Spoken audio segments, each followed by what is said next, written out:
Kapatid, sa buhay natin, meron dalawang pana na tatama sa atin. In life, we would have two arrows that would hit us. Ang unang pana ay ang sakit. The first arrow is the pain in life. At ang pangalawang pana ay yung pana na tumama sa iyo, pero ayaw mo pa rin alisin. Ang tawag natin dyan, pagdurusa. When you do not remove the arrow that has hit you, that is your second arrow. We call that suffering. Ang sakit, hindi niyo po maaalis yan. Hindi natin maiiwasan. Hindi tayo maliligtas sa mga iba't ibang sakit at problema ng buhay. Amen? Palagi na meron at merong darating at tatama na hindi maganda at masama sa atin. Magkakaroon tayo ng sakit kahit na paano mo pa ingatan, alagaan ng iyong pangangatawan. Magkakaroon ng kamatayan sa iyong pamilya. Malulugi at malulugi ang iyong negosyo kahit na tutok ka sa iyong trabaho. Magkakaroon at magkakaroon ng aksidente kahit na sobrang ingat mo na. Pagtataksilan at pagtataksilan ka ng iyong minamahal. Kahit na minahal mo siya, binigay mo ang lahat sa kanya. Sisiraan at sisiraan ka ng ibang tao kahit na naging napakabuti at napakabait mo naman sa kanila. At marami pang mga masasama na mangyayari sa ating buhay dahil alam natin ang katotohanan. Noong nagkasala ang ating mga ninuno, si Adan at si Eva, biglang pumasok na ang masama sa mundo at sa buhay ng tao.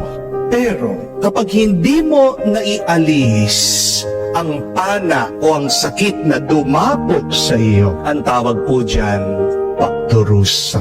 Kapag nagmumukmuk ka, kapag nagrereklamo ka, kapag naiinggit ka, kapag nagagalit ka sa iba at sa Diyos, pagtakot ka at nag-aalala, kapag nalulungkot ka at depressed ka na, ang tawag po dyan ay pagdurusa. Mga kapatid, hindi mo mapipili ang pana o sakit na dadapo sa iyo. Pero ang mabuting balita, ito po, mapipili natin na alisin itong sakit na dumating sa ating buhay.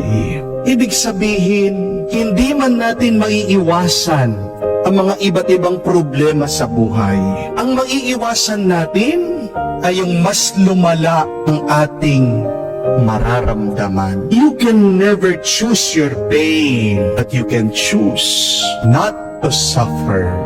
Amen? Pain is the first arrow that is beyond our control. But suffering, the second arrow, is within our control. Sabi nga po, pain is necessary, but suffering is always a choice. Pain is necessary, but suffering is optional. You do not need to add more pain than necessary. You do not need to suffer when you are already in pain. Dalawa po ang pwede nating pagpilian sa buhay, mga kapatid. Una, ang tiisin ang sakit at maghintay dahil yan din ay aalis, mawawala. But the second choice, ang pangalawang pwede natin piliin ay ang manatili sa sakit, ang magdusa. Pag ganyan ang ating pinili, magtatagal ang hirap na ating mararamdaman. My dear friends, you can always welcome the pain or suffer in pain. Magkaiba po yun.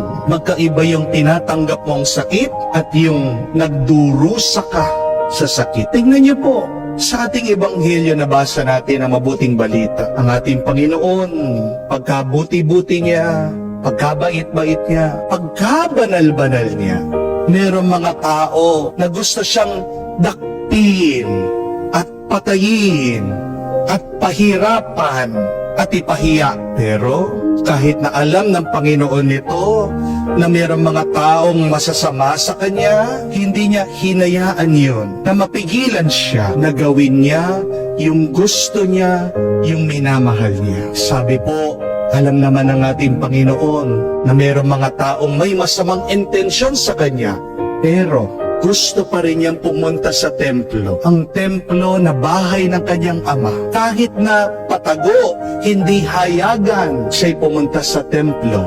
Nagdasal siya. Tingnan niyo po yun. Ginawa pa rin niya yung gusto niya, yung mahal niya. At ano po ang tinuturo nito sa atin? Naway kamukha ng ating Panginoon. Piliin natin na umalis sa ating mga pagdurusa. Hindi naging biktima ang ating Panginoon ng takot, ng pag-aalala. Kaya nga mga kapatid, kaya din po nating lumaya sa ating pagdurusa. Huwag din po kayong magiging biktima ng iyong mga masasamang naiisip at nararamdaman. Oo, alam ko, napakahirap na lumaya sa ating mga negative thinking. Napakahirap na iwasan ang magdusa tayo sa ating mga nararamdaman. Kaya naman po, tayo'y nagdarasal, nagpapatulong sa Espiritu ni Jesus, sa banal na Espiritu, para palakasin tayo. My dear friends, ask the Holy Spirit to help you, not to add more suffering to your pain.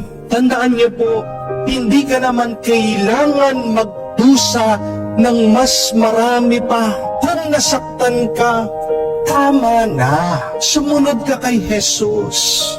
Iwanan mo kung ano man ang problemang yan at gawin mo yung gusto mo, yung alam mo makakapagpabuti pa sa iyo. Kung nagkamali man yung iyong asawa, huwag mo namang gagawing kawawa ang iyong sarili. Minsan nakakalungkot na meron na nga mga mister nagpasori sa kanilang mga misis, umuwi na, nananatili sa bahay, pero ang ginagawa ng babae, nabubuhay pa rin doon sa nakaraan.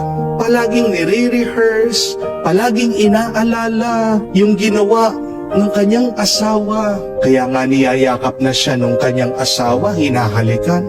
Ayaw yakapin, ayaw ibalik yung halik, nananatiling napakalamig ng kanyang trato sa kanyang asawa. Tanong ko po, kailangan ba na gawin yon itong kanyang asawang babae? Di ba hindi?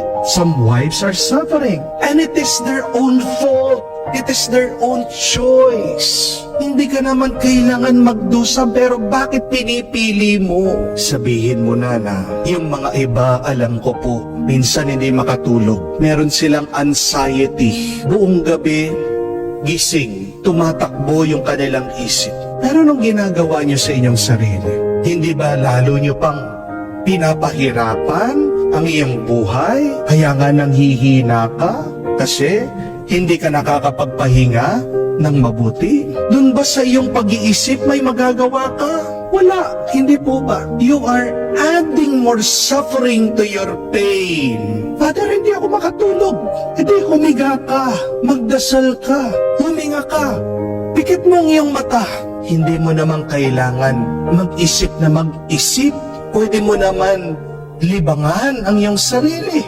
Pwede kang magpasalamat sa Diyos dahil yung mga ibang tao, walang mahusay na bahay, walang malambot na kama, walang pera, talaga naghihirap sa buhay pero nakakatulog sila. Hindi nila hinahayaan ang kanilang mga pagsubok na maging mas mabigat pa ang kanilang mga pinagdadaanan sa buhay. Kung minsan yung mga iba, nai-scam. Pag naloko ka ng ibang tao, kailangan mong tanggapin na talagang nadenggoy ka, na talagang mas matalino sila sa iyo kasi nakuha ka nila. But please, after crying, after feeling sorry, stand up again. Huwag niyong hahayaan na kayo'y magmukmok, sara niyo ang inyong sarili sa inyong kwarto. Yung mga iba, gusto magpakamatay. Kapatid, ang pera nawawala. Kahit na pinaghirapan mo yan, kung nawala, pwede pa rin naman maibalik. Pero hindi babalik ang pera ng mas mabilis kung hinahayaan mong iyong sarili na dumaan sa pagdurusa. My dear friends, accept the pain, but do not add more necessary suffering. Kung man nahihirapan ka, gayahin natin ang Diyos, si Jesus, para mawala itong sakit na ito. Gawin mo yung gusto mo na makakapagpasaya sa'yo, na minamahal mo. Magiging mas masaya ka. Magiging mas magaan ang iyong pakiramdam. Magkakaroon ka ng kapayapaan. Kapag tinanggap natin ang sakit at inalay natin ito sa Diyos, magiging mas madali ang buhay.